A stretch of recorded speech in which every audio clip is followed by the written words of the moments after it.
I'm going to be answering the evaluation question. How did you use your media technologies in the construction, research, planning and evaluation stages?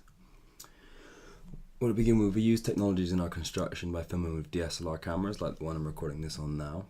We felt this gave us greater flexibility in the filming because it allowed us to use lenses such as the 50mm or the 70 to 200mm, and this gave us like a lot more sort of scope for how, the effect that we'd get from using them.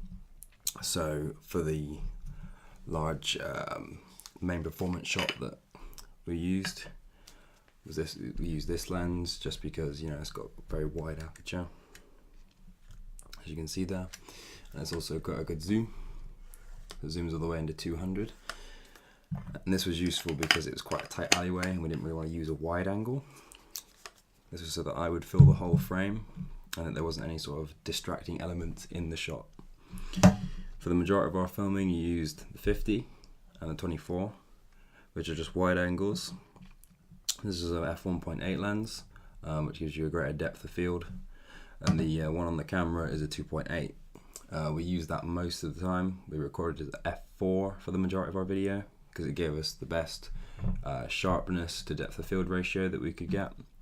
We record it in 720p at 60 frames per second so that we could use slow motion for the majority of our video. The only time we actually did use slow motion is in the last three shots, or last three cuts of the narrative, which is where Billy is walking through the factory. I'll put that on now. And yeah, we intended to use that for a lot more, but we decided to cut a lot of the slow motion ones we had planned just because we didn't feel that they fitted as well. In the planning we thought it'd be a good idea, but when we put it into practice we found that it wasn't as effective as we thought it would be. The SLR is great because it's a cheap alternative to the larger film cameras such as a Red or an Alexa. We don't have that with the budget that we've got, and we were limited to either a camcorder or a DSLR. We record all of our video to Class 10 SD HD cards. It's a universal card which is accepted in pretty much every computer, including the Mac or any Windows PC. In order to keep the file size down, we recorded in 720 obviously. We did have the option to record in 1080, but that would not allow us to use slow motion, and we didn't want to record in both because then we get incorrect frame size. 1080p took up a lot more space than 720 would, so we found that that wouldn't be useful. Just because we're working on quite a tight time frame, and it takes about 3 times longer to render, so we decided to just use 720 because there was not really any major benefit to using 1080p in this production. We didn't need to use external microphones for this production opposed to last year. Last year we did use the Blue Yeti here as our external microphone so that we could get crisper sound opposed to the onboard audio from the camera. We obviously don't use the onboard audio because it's very low quality and you get a lot of background hiss in the recording.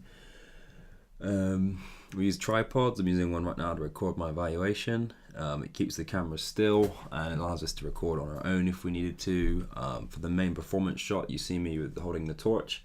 That was all shot using a tripod and this lens here. It's very important with a zoom lens like this to keep the camera as still as possible because obviously the more zoomed in it is, the more apparent the shake is. We use iPhones like this one here in order to record pictures for our blog and help us document things. You can see the setup we're using in the picture on screen now. It's also great for recording HD video. I'll demonstrate how good the HD video is on this phone now. As you can see, that's the camera recording it. And this would also be great for including as like a backup camera if we did need to get another angle on a difficult shot. We didn't use one in the end just because we didn't really need another camera.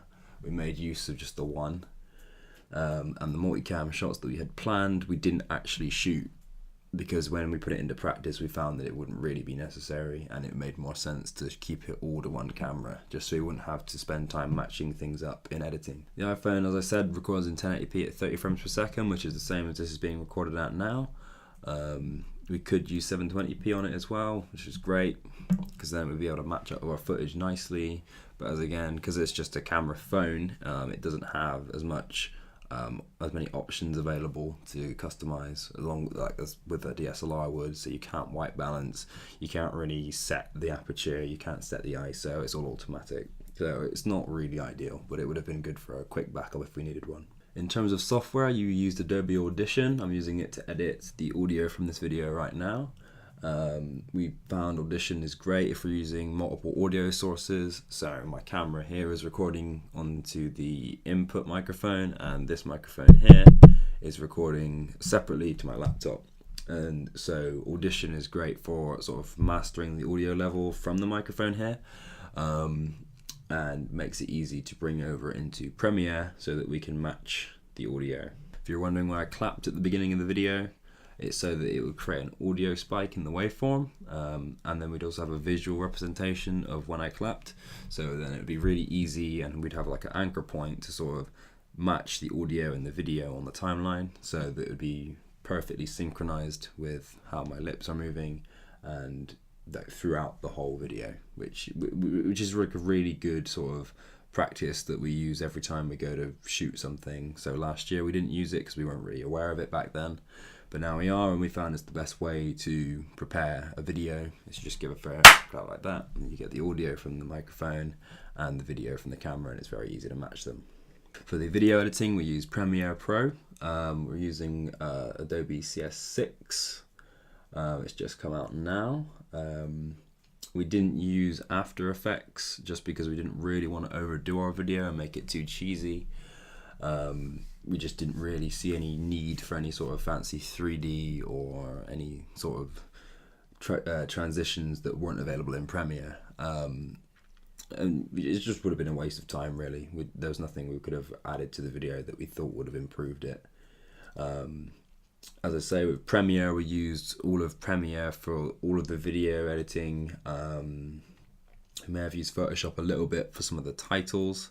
Actually, yeah, the two titles at the beginning of the video we did create in Photoshop, creating a canvas the same resolution as the video, and then obviously making it transparent and bringing it across into the Premiere file, and that was probably the extent of other software you use for the video. We were going to use Twixtor, which is a slow motion piece of software, for super slow motion when we were going to smash the disco ball, but that was another shot that we didn't actually record, just because when we finally actually did get around to filming, we found that we wouldn't need to include it because we didn't think it would add any more to the video, and we already had good footage. In terms of software we use to promote our video, we use Blogger, SlideShare, Facebook, Twitter, and YouTube, and that we use that to promote, document, and showcase our video. So they're all posted on every platform, and obviously we've got the Woodkid Twitter and everything set up. And you know, when we share the video, we got quite a few retweets and follows, with a few people actually wondering if we were the actual artist, which was good. It shows that our marketing campaign worked. And yeah, I mean, the viral advertising worked really well for us. On Facebook, we got a lot of attention, and Twitter was really successful as well. I mean, overall, I thought we've made good use of all the technologies available to us. I don't think there's anything that we didn't use to its full potential. Obviously, if we had better equipment, we would have used it.